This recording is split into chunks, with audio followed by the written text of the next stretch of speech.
오늘은 우리 마태복음 13장 44절에서 45절의 말씀을 통해서 그 천국의 말씀, 진주와 같은 감추인 그 보화, 그러한 보화를 발견했을 때 우리의 소유를 다 팔아서 그 밭과 보화를 사는 그 하늘의 비밀을 함께 나누기 원합니다. 44절의 말씀에는 예수님께서 이렇게 말씀하셨어요. 천국은 마치 밭에 감추인 보화와 같으니 사람이 이를 발견한 후 숨겨두고 기뻐하여 돌아가서 자기 소유를 다 팔아 그 밭을 샀느니라, 이렇게 말씀하셨어요. 그래서 예수님이 천국은 할 때 이 천국을 비유하신 것은 천국 복음을 말씀하시는 거예요. 천국 복음. 그래서 이 천국 복음은 마치 이 밭에, 이 밭이라는 것은 세상 밭을 얘기하는 게 세상 밭. 세상 밭에 감추인 보화와 같다는 거예요. 이 감추인 보화는 새 언약의 중보자로 오신 예수님을 비유하신 말씀이에요. 예수님, 그럼 우리가 자꾸 예수님 이름만 생각하는데 그 예수님의 자체는 말씀이에요. 말씀. 근데 그 말씀은 무슨 말씀이냐 그러면 새 언약의 말씀이에요. 그래서 새 언약의 말씀이라는 것은 우리의 생명을 부활시키는 말씀이라는 거예요. 영생의 부활을 일으키는 말씀. 그래서 이 말씀을 예수님이 이 땅에 초림에 오셨을 때 이 세상 밭에서 이 보화를 발견하는 사람들, 이 보화를 발견하는 사람들은 자기의 소유를 다 팔아서 그 밭을 사게 된다는 거예요. 이 말씀 속에 참으로 놀라운 하늘의 비밀이 다 감춰져 있는데, 자, 두 번째로는 예수님이 45절에 또 이렇게 얘기하셨어요. 천국은 마치 좋은 진주를 구하는 장사와 같으니 극히 값진 진주 하나를 만나매 가서 자기 소유를 다 팔아 그 진주를 샀다는 거예요. 그래서 여기서도 또 천국을 얘기하시는데 그 천국의 그 비유는 바로 예수님을 말씀하시는데 그 예수님의 비유를 극히 값진 진주로 비유하는 거예요. 진주. 자, 그래서 이 진주 하나를 만나게 됐다는 것은 예수님이 그 전하신 천국 복음, 이 진리의 복음이 성령의 기름 부음 받는 자, 성령의 세례를 받은 자를 얘기하는 거예요. 이 만난 자들은 반드시 자기 소유를 다 팔아서 그 진주를 사게 된다는 거예요. 그래서 우리의 소유를 다 팔았다 그러니까 우리가 자꾸 생각하는 건 뭐냐면 내가 갖고 있는 재산을 다 팔았든지 내가 가지고 있는 모든 걸 다 처분해서 생명을 들여서 예수님을 만난다, 이렇게 생각하는데 그 얘기가 절대로 아니에요. 예수님이 하신 얘기는 이 천국 복음, 진리의 성령 안에 거하게 되면 내 소유를 다 팔았다는 것은 내 안에 가지고 있던 육적인 몸을 다 벗겨졌다는 얘기예요. 육적인 몸이 다 벗겨지니까 내가 육신의 소욕을 따라 살던 내가 영의 소욕으로 바뀌기 시작한다는 거예요. 영을 쫓아가게 된다는 거예요. 이 그리스도의 영을 쫓아가게 됨으로써 나에게 무슨 일이 일어나냐면 그 진주를 사게 된다는 거예요. 진주. 그 진주를 사게 된다는 건 예수 그리스도는 바로 보혜사 성령을 얘기하는데 그 성령이 내 안에 임재하게 된다는 거예요. 내 안에 임재하게 된다는 것은 성령이 거하는 거룩한 처소로 세워지게 되고 내 안에 하나님의 나라가 임하게 된다는 거예요. 이 비유의 말씀이지 내 재산을 다 팔아가지고 좋은 진주를 사는 이런 개념이 아니란 말이에요. 예수님이 하신 얘기는. 그 얘기는 이 땅의 삶이 육적인 삶을 살다가 예수님을 만남으로써 내가 영적인 삶으로 변화된다는 것은 사망에서 생명으로 옮겨진다는 거예요. 사망에서 생명으로 옮겨진다는 그 얘기는 내가 옮겨지고 싶어서 옮겨지는 것이 아니고 내 안에 살리시니의 영, 바로 그리스도의 영이 내 안에 임함으로써 내가 죽을 수밖에 없는, 사망으로 갈 수밖에 없는 내가 영생으로 갈 수 있는 길이 열린다는 거예요. 이것을 지금 예수님이 계속 비유해서 말씀하시는 거예요. 그러면 내 소유를 다 팔아서 그 밭과 진주를 산 자들이 누구냐 이거예요. 예수님이 마태복음 19장 29절에서 30절에 이렇게 말씀하셨어요. 내 이름을 위하여, 내 이름을 위하여 그러면 예수님의 이름을 위한 거예요.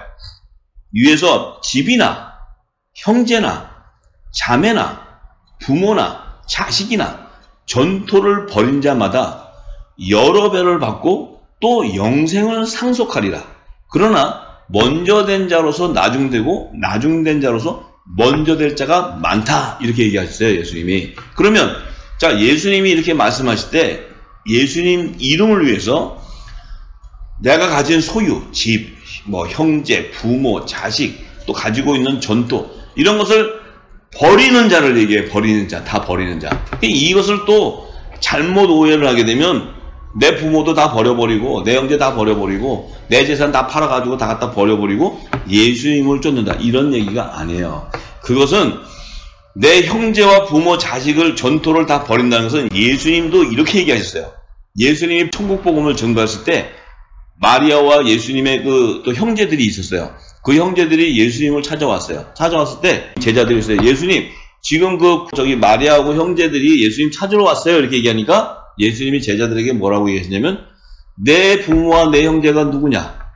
하늘에 있는 내 형제와 내 부모가 내 형제라고 얘기하시는 거예요. 그렇게 얘기하면 우리가 이 예수님의 비유를 잘못 판단하면, 예수님은 이 땅에 있는 마리아, 자신을 낳아준 마리아 부모도 못 알아보고 자기 형제들도 못 알아보는 그런 분인가? 그 얘기를 하시는 게 아니에요. 예수님은 하늘에서 난 자들이 예수님의 형제라는 거예요. 형제. 그러니까 이 땅에서 예수님을 낳아준 마리아도 나중에 예수님의 몸된 지체가 되는 거예요. 그러니까 하늘나라에서는 예수님의 형제가 되는 거예요. 마리아도. 왜냐하면 예수님의 지체이기 때문에. 그래서 하늘의 그 영적인 비유하고 이 땅의 그 비유를 우리가 잘못 판단하면 이 예수님의 말씀이 전부 다 어그러져 버려요. 이해할 수가 없는 말씀인데요. 그래서 이 전투와 모든 걸 버리게 된다는 의미는 뭐냐면, 내 육적인 삶의 소욕에서 그리스도의 할례를 받고 성령의 세례를 받은 자는 내 육적인 삶에서 영적인 삶으로 변화된다는 거예요. 영적인 삶으로 변화될 때 버린 것의 여러 배를 받게 되고 또 영생을 상속받게 된다는 거예요. 영생. 그 영생을 상속받게 된다는 것은 사망에서 생명으로 옮겨졌다는 거예요. 사망에서. 그러면 무엇을 여러 배로 받게 됩니까? 예수를 위해서 모든 걸 다 버렸다면 무엇을 여러 배로 받게 됩니까? 이 여러 배로 받게 된다는 것은, 자, 이 땅에는 하나님께서요, 물질을 허락하셨는데, 이 땅에 화폐도 하나님이 허락하시고 모든 그 소유를 다 허락하셨는데, 하나님이 이렇게 얘기하세요. 이 땅 세상 왕의 소유물인 가이사의 것도 있다는 거예요. 가이사는 세상 왕을 얘기해요. 세상 왕. 세상 왕의 물질도 있는데 하나님의 물질도 있고, 이 세상 왕과 하나님의 물질이 구별되어 있다는 거예요. 그러면 가이사의 것은 가이사에게 주라고 얘기했어요. 예수님도. 그런데 하나님이 예비하신 물질은 가이사에게 주는 것이 아니고 하나님 나라의 보화를 쌓는 거예요. 하나님 나라. 그러면 이 여러 배를 예수님이 약속하셨다는 것은, 너희가 내가 전한 이 생명의 양식을 전하게 되면은 모든 이 땅의 소유를 다 맡게 된다. 소유를 맡게 된다는 것은 하나님께서 이 땅에 택한 어린 양의 생명책이 기록된 하나님의 아들들과 종들, 의의 열매들을 갖다가 너희들에게 맡기게 되기 때문에 그들이 추수꾼이 되어버려요. 추수꾼. 그래서 하나님의 열매를 거둬서 하나님 앞에 드리는 이 영광을 받는 복음의 전도자들이 된다는 거예요. 복음의 전도자. 그래서 하나님 나라의 보화를 쌓게 된다는 거예요. 이들은 하나님 나라의 상급을 쌓는다는 게 상급. 영생을 상속받는다는 것은 뭐예요? 하나님 나라의 우편보좌에 앉는 하나님의 나라의 유업을 이룰 후사들이 된다는 거예요. 후사. 이거보다 더 큰 영광이 없어요. 이 땅에 어떠한 영광보다도, 무슨 이 땅의 그 세상의 최고의 갑부들은 다 이 땅에 썩어지고 없어지는 거예요. 그들의 삶이 죽고 나면. 이들의 영광은 비할 데가 없는 거예요. 그런데 하나님 나라의 그 우편 영광보좌는 영원히 왕노릇하는 왕권의 건설을 갖는 그 보좌. 그 보좌와 우리가 이 땅의 삶의 그하고 어떻게 비교하고 견줄 수가 있느냐 이 말이에요. 그것은 비교도 할 수 없는 그런 영광인 거예요. 축복. 그래서 예수님이 30절에 이렇게 얘기하세요. 그러나 먼저 된 자로서 나중되고 나중된 자로서 먼저 될 자가 많다. 자, 먼저 됐다는 것은 첫 언약으로 제정해진 율법 아래에 있는 하나님의 종들을 얘기하는 거예요. 종들. 먼저 됐다 그런 것은 첫 언약으로 이 땅에 제정했을 때 그 첫 언약의 일꾼, 율법의 일꾼들, 그 종들인데, 그 종들은 나중되고 나중된 자는, 그럼 나중된 자, 새 언약의 복음은 나중에 나온 거예요. 두 번째로 나오는 거예요. 그게 나중된 자라고 얘기해요. 그 새 언약의 복음, 그 복음을 전파하는 일꾼들은 먼저 된다 하는 것은 예수님이 재림하실 때, 공중재림과 지상재림 두 번의 재림을 하시는데, 이 땅에 재림하실 때 공중재림이 먼저 일어나요. 먼저 재림하실 때. 그러면 먼저 된 자가 나중된다는 것은 지상재림할 때 추수되는 종들을 얘기해요. 그런데 나중된 자가 먼저 될 자가 많다는 것은, 나중된 것은 복음의 일꾼들은 예수님이 공중재림할 때 먼저 추수된다는 거예요. 먼저. 그 추수된다는 건 의미는 뭐냐? 먼저 추수되는 자들은 하나님 나라의 우편 12보좌의 예수님과 함께 연합을 이루는 왕권의 권세를 가진 하나님 나라의 유업을 이룬 후사들이라는 거예요. 후사들.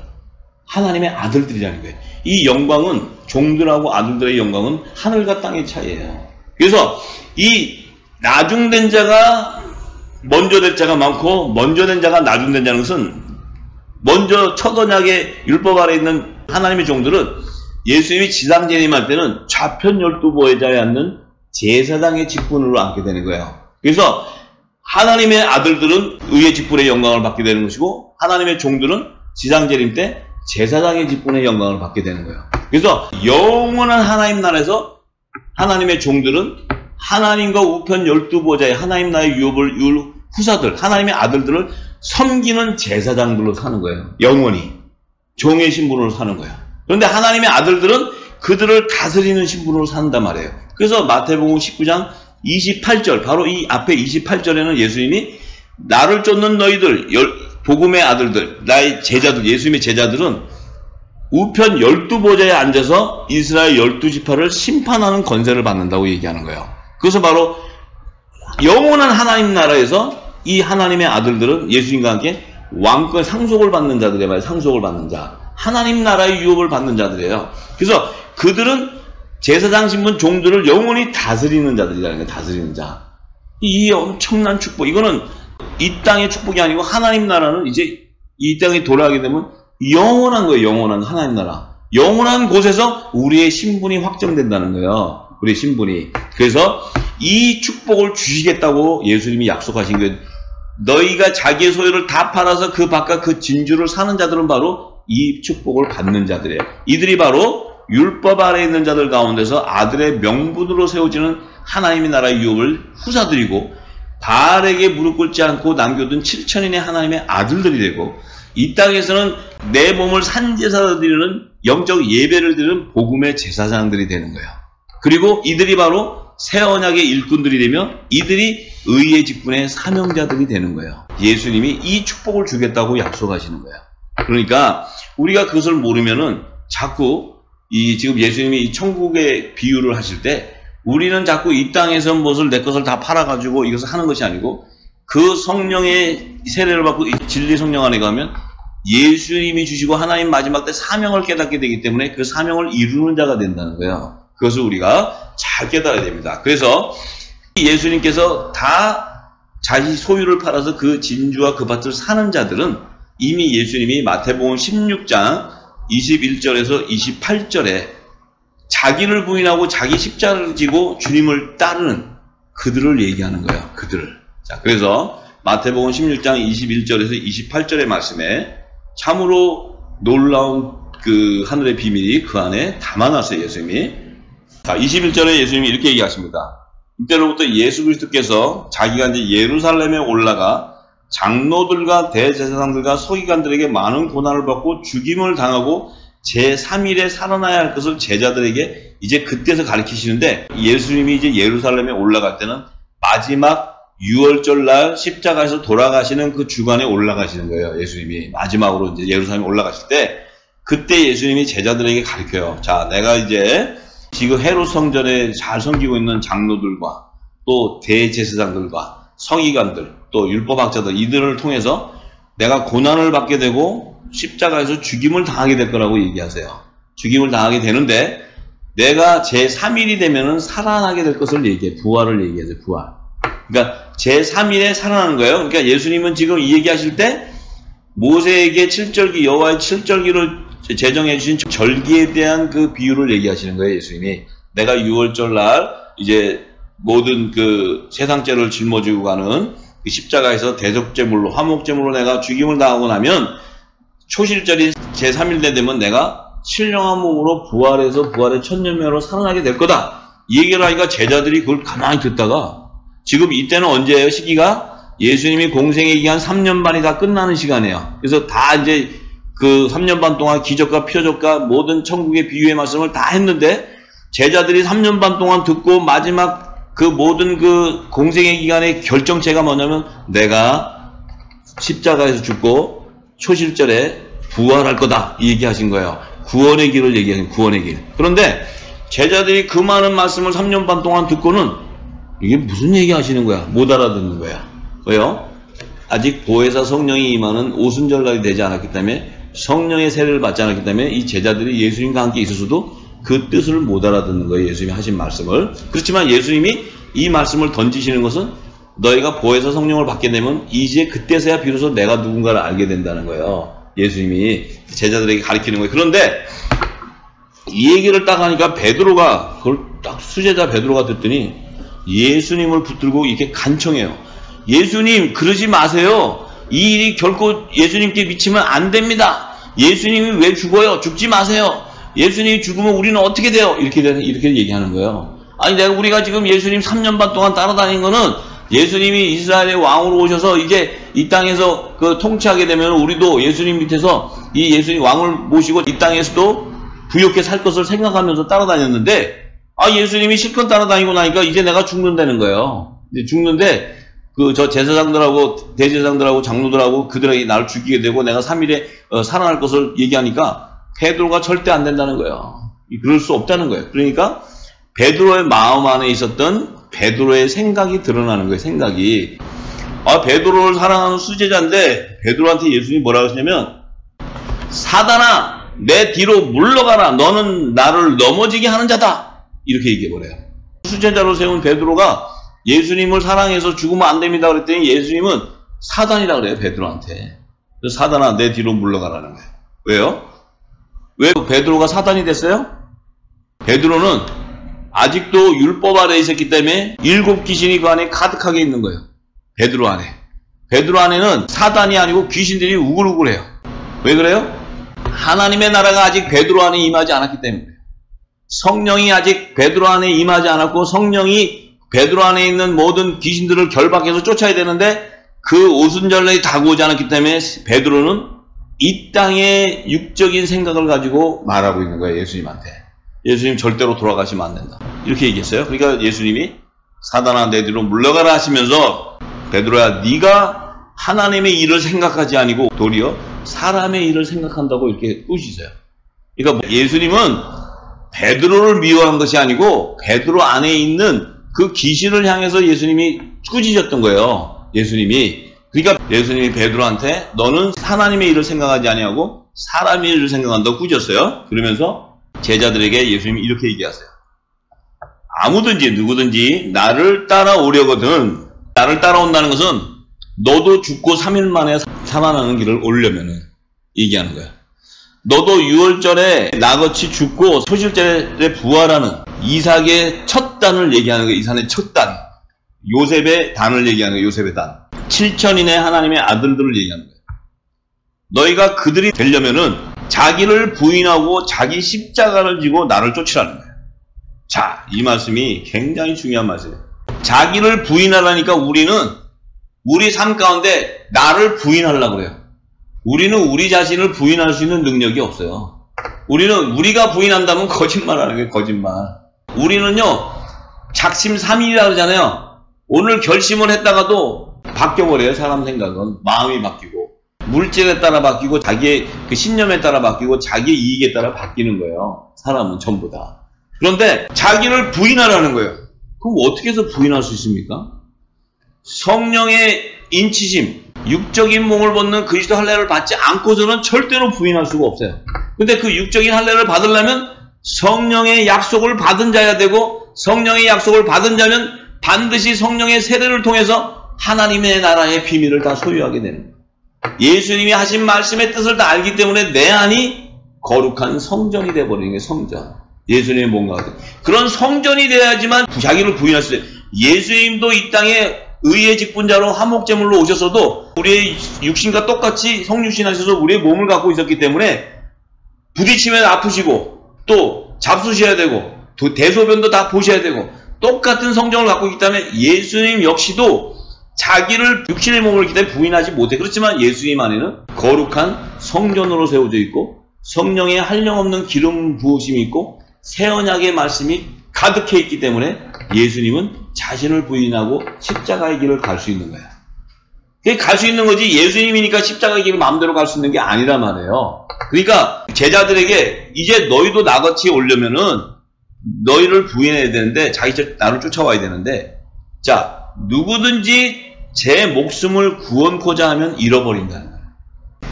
누구든지 제 목숨을 구원하고자 하면 잃어버린다는 뜻은 내가 율법 아래서 아무리 죄를 회개하고 아무리 짐승의 피를 갖고 회개하고 내가 구원받으려고 내가 영생 살려고 해도 내 목숨은 멸망당해 버린다는 거예요. 나는 멸망당한다는 거예요. 아무리 제사 지내도. 지금 이 땅에서 율법 안에서 아무리 새벽 제단 쌓고 제사하고 회개하고 별짓을 다 해도 그리스도의 할례, 성령의 세례를 받지 않고 하나님의 비밀을 모른다면은 자기 목숨을 잃어버린다는 거예요. 영생으로 구원받지 못한다. 내가 아무리 회개하고 헌물을 하고 봉사하고 금식도 하고 별짓을 다 했는데 구원을 못 받습니까? 이렇게까지 내가 했는데 내 희생을 하고 그것은 너의 희생에 네 의에 따라 희생인 거야. 하나님의 뜻을 모르는 거야. 그럼 하나님의 뜻을 어떻게 할 수 있습니까? 예수 그리스도와 같은 진리의 성령 안에 거하는 거룩한 성전이 되지 않고서는 자기를 부인할 수 없는 거예요. 자기를 부인하고자 싶어서 해줄 수가 없는 거예요. 왜? 돌아서면 변하는 게 사람이에요. 돌아서면 거짓말하는 거예요. 돌아서면 자기를 합리화시켜요. 그렇기 때문에 절대로 인간으로서는 자기를 부인할 수 없습니다. 그러면 내가 어떻게 해야 구원을 받을 수 있습니까? 예수 이름으로 제사함을 받아야 되는데 그 예수의 이름은 예수님이 전해주신 영생의 복음, 구원의 복음을 알아야 내가 제사함을 받을 수 있는 거예요. 자, 그래서 행위로 죄를 사함 받는 것이 아니고 사망에서 영생으로 옮기는 그 예수님의 말씀을 믿으려면 성령이 우리에게 그 복음을 전해주지 않고서는 우리가 영생으로 갈 길이 없다는 거예요. 그래서 예수님이 이렇게 또 얘기했어요. 누구든지 나를 위하여 제 목숨을 잃으면 찾으리라 이렇게 얘기했어요. 나를 위하여 제 목숨을 잃으면 아까 말씀하셨죠? 그 밭과 진주를 살리면 내 소유를 다 팔아버린다는 거예요. 그 의미는 뭐예요? 내 모든 육적인 몸이 다 벗겨지면 성령께서 내 안에 임재하는 성전으로 세워지기 때문에 내 모든 육적인 것을 다 벗겨져야 돼요. 나를 부인할 수 있는 거예요. 그렇게 되면은 내 목숨을 잃어버린다는 것은 내 육적인 것을 벗게 되면은 영생으로 인도함을 받게 된다는 거예요. 육적인 삶에서 영적인 삶으로 바뀐다는 거예요. 육적인 소욕에서 영생의 삶으로 바뀐다는 거예요. 그래서 예수님이 너희들이 구하고 두들기고 찾으라. 그러면 아버지께서 성령을 너에게 선물로 주지 않겠느냐. 악한 자로도 자기 자식에게 좋은 걸 줄 줄 알거든. 하물며 너 아버지 하나님 천부 아버지께서 너에게 성령을 선물로 주지 않겠느냐. 그 성령이 바로 우리를 영생으로 인도하는 거예요. 우리의 삶을 사망에서 생명으로 옮기게 되는 거예요. 내 안에 있는 일곱 귀신들을 그 성령께서 다 결박해서 내 안에 세상의 것을 다 벗어버리고 내 안은 그리스도의 말씀으로 채워지는 거룩한 성전으로 세워지게 되는 거예요. 그 자가 바로 자기를 부인하고 예수 그리스도를 쫓아가는 의의 직분자가 되는 거예요. 의의 직분자. 그 자가 바로 예수님이 이 땅에서 전하신 천국복을 모든 민족에 증거하는 사명자가 되는 거예요. 예수님은 지금 바로 그 얘기를 하시면서 26절에 사람이 만일 온 천하를 얻고도 제 목숨을 잃으면 무엇이 유익하려? 사람이 무엇을 주고 제 목숨을 바꾸겠느냐? 참 예수님의 말씀은 이 지혜의 말씀이에요. 자, 이 사람이 온 천하를 얻었어요.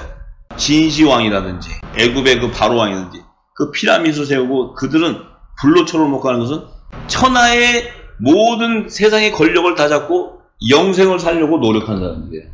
그 왕들은 엄청난 그거 다 가졌지만 죽음 앞에서 무너져 버리는 게 죽음 앞에서 나이 들으니까 죽음이니까 다 놔야 돼. 이게 전부 다 가졌대. 세상 것 다 놔야 되니까 예수님이 이렇게 얘기했어요. 온 천하를 네가 왕이 돼서 얻었어도 네가 죽고 나면 아무 유익이 없다는 거예요. 너는 그냥 한 줌의 흙밖에 안 된다. 한 줌의 흙. 네가 죽으면. 자, 이 얘기를 하세요. 하시면서 그렇다면 사람이 무엇을 주고 제 목숨을 바꾸겠느냐?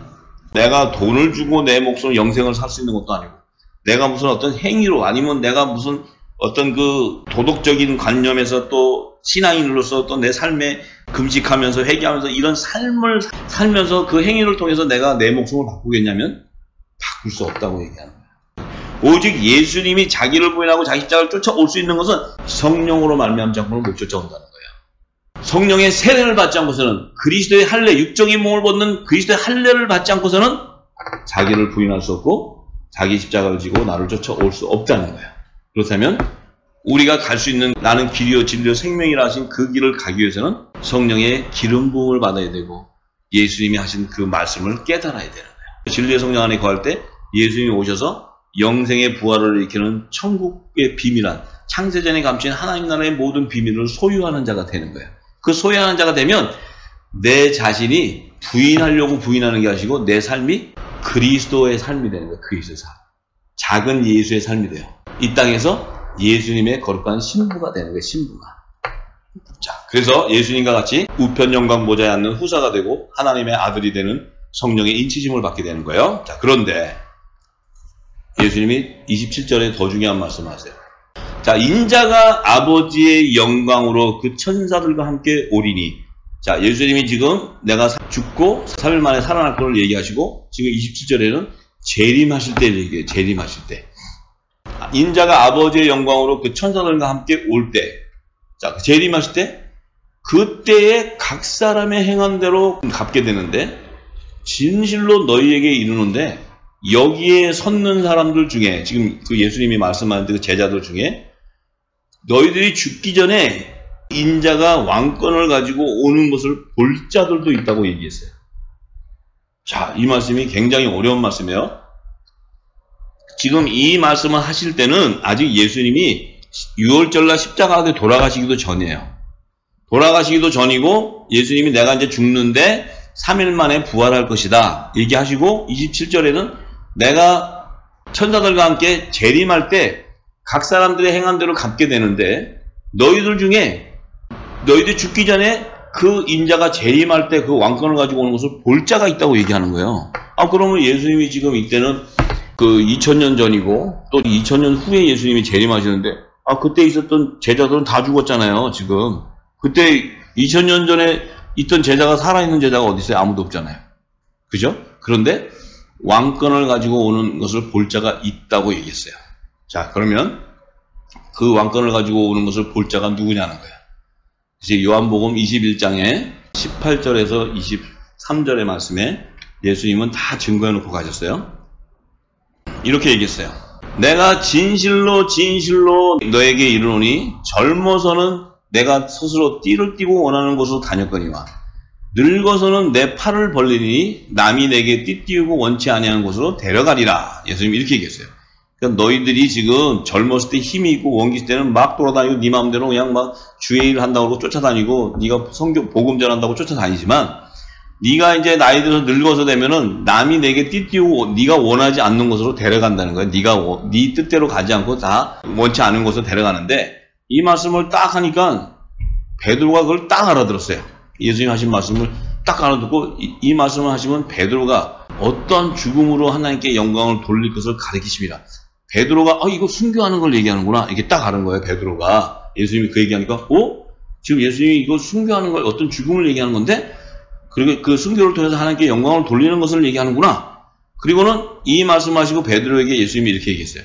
너는 나를 따르라 이렇게 얘기해 베드로한테. 베드로가 지금 갑자기 오 마이 갓 갑자기 베드로는 뭐예요? 너는 내가 지금 가는 길에 바로 나를 따라와서 순교해야 된다. 순교. 이 얘기를 딱 하니까 베드로가 예수의 사랑하시는 제자 사도 요한을 얘기해요.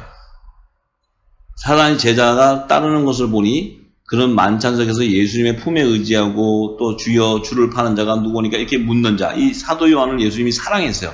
자 주여 자기는 순교당하는 거 예수님이 오라 그랬는데 자 이 지금 왕권을 볼 자가 있는 자 사도 요한이 어떻게 되는지 베드로가 물어보니까 예수님께서 이렇게 얘기해요.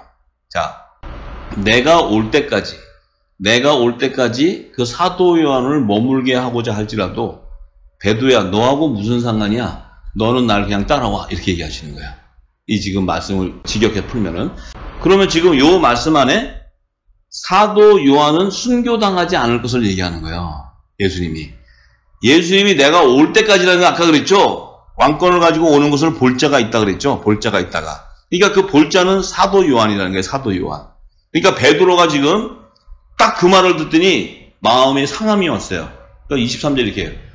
이 말씀이 형제들에게 베드로가 나와서 야 사도 요한은 안 죽는데 죽지 아니하겠대. 그러니까 베드로가 형제들한테 나가서 저 사도 요한은 안 죽는데 하니까 예수님이 그가 안 죽는다는 게 아니고 내가 올 때까지 그를 머물게 할지라도 너는 상관없다는 거예요. 이 얘기가 굉장히 중요한 얘기인데요. 이 얘기는 왜 얘기를 하셨냐면 예수님이 만왕의 왕으로 재림하시는 것을 오는 것을 요한계시록에 기록해야 될 자가 사도 요한이기 때문에 그래요. 사도 요한. 그래서 예수님이 만왕의 왕으로 오시는 그 비밀한 그리스도의 계시를 사도 요한에게 보여줘요. AD 68년경에 거의 그 제자들이 베드로 또 바울이 다 순교당해요. 전부 순교당하는데 사도 요한만은 AD 95년 그가 95세 거의 뭐 나이가 많은 나이가 돼서도 밤모섬으로 유배대 갔다가 그곳에서 그리스도의 비밀한 재림의 계시를 다 보고 계시록을 기록하는 거예요. 요한계시록. 그래서 예수님이 장차 만왕의 왕 심판주로 오시는 것을 기록해가지고 성경에 남기는 거예요. 그러니까 사도 요한만은 만왕의 왕 왕권을 가지고 오는 예수님의 재림에 대한 것을 다 알아버린 거예요. 다 보게 된 거예요. 그러니까 예수님이 내가 만왕의 왕권을 가지고 오는 것을 볼 자가 있다는 것은 바로 사도 요한이었고 사도 요한이 예수님의 만왕의 왕 심판주로 오는 그리스도의 비밀한 계시를 다 기록해서 요한계시록으로 기록하는 거예요. 그래서 그 요한계시록 안에는 예수님이 만왕의 왕으로 오시는 것을 다 기록해놨기 때문에 사도 요한은 만왕의 왕으로 오시는 예수님을 다 알게 된 거예요. 자, 그래서 그가 계시록을 기록해서 남겼는데 2000년 후인 우리가 지금 만왕의 왕으로 오시는 예수 그리스도를 보고 있는 거예요. 왜 보고 있어요?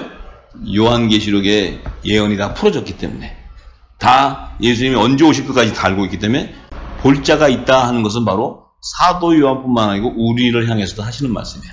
그러니까 예수님이 이렇게 말씀하실 때는 사람의 생각으로 그 당시에 내가 100살 살다가 죽고 나면 끝나는 게 아니고 예수님의 말씀은 어제와 오늘과 내일이 동일하기 때문에 지금 이 시간에 예수님이 재림하기 전까지 요한계시록에 예수님이 만왕의 왕으로 오시는 그 비밀을 아는 소유하는 자는 예수님이 왕권으로 오는 것을 볼 자들이라는 거예요. 이것을 지금 예수님이 말씀하시는 거예요. 그래서 우리가 예수님이 하시는 말씀은 알파와 오메가를 다 볼 수 있는 영적인 눈과 귀를 소유해야 돼요.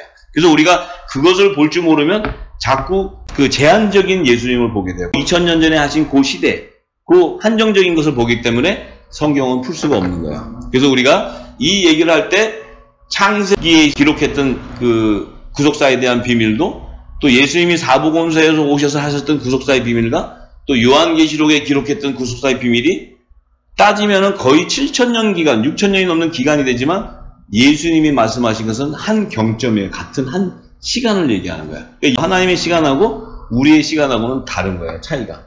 이 하나님의 하시는 그 경점인 그 예언적인 계시를 볼 수 있는 영적인 눈과 귀가 열려야 돼요. 그러면 창세전에 감추인 비밀이 마지막 때 예수님이 재림하셔서 완성하는 그 계시를 다 알게 되는 거예요. 그래서 알파 오메가의 예수님의 말씀이 그 말씀하는 그 비밀한 하늘의 비밀을 소유하게 되는 거예요. 그래서 사도 요한이 요한계시록 1장 10절에서 12절에 또 19절에서 20절에 얘기합니다. 이 요한계시록은 사도 요한이 대략 AD 95년경에 기록했다고 그래요.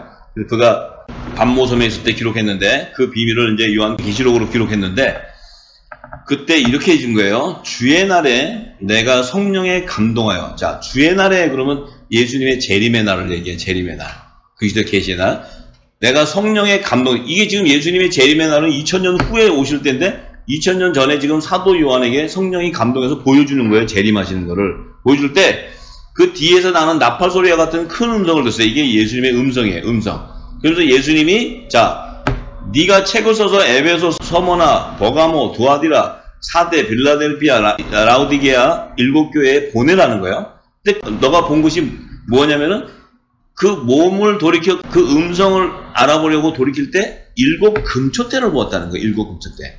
그래서 7 금초대가 바로 예수님이 내가 본 것과 이제 있는 일과 장차 될 일을 기록하라. 내가 본 것은 내 오른손의 7별의 비밀과 7 금초대라. 7별은 7교회의 사자요. 7 촛대는 7 교회니라. 사도 요한에게 보여준 것이 바로 7 금초대와 7 별에 대한 비밀을 보여준 거예요. 자, 이 7별과 7 금초대의 비밀이 바로 창세기부터 요한계시록을 다 여는 천국 열쇠고 하나님 나라의 구속사의 완성을 일으키는 천국 열쇠가 바로 7별과 7 금초대예요. 이 비밀이에요. 이걸 열면 계시록은 다 일곱 금초대 얘기하는 거예요. 일곱 금초대. 만왕의 왕으로 오시는 그 예수님의 왕권으로 오시는 그리스도의 계시를 알게 되면 일곱 별과 일곱 금초대의 비밀을 우리가 다 소유하게 되고 알게 되고 이것을 전파하게 되는 거예요. 그가 바로 마지막 때 의의 직분의 사명자들이에요. 그들이 바로 성령의 약속을 받은 빛의 자녀들이고 마지막 때 7천인의 하나님의 아들들, 거룩한 성령이 거하는 성전으로 세워지는 하나님의 자녀들을 얘기하는 거예요. 제가 지금까지 증거했던 것은 바로 일곱 별과 일곱 금초대에 대한 비밀이었어요. 그래서 이것이 이제 앞으로 요한계시록을 열게 되면 모든 것이 다 일곱 금초대와 일곱 별 안에 다 함축되어 있습니다. 그래서 오늘은 여기까지 말씀을 증거해야 될 것 같아요. 다음 시간에 이 일곱 별과 일곱 금초대에 대한 비밀을 모두 열어드리기 원합니다. 할렐루야.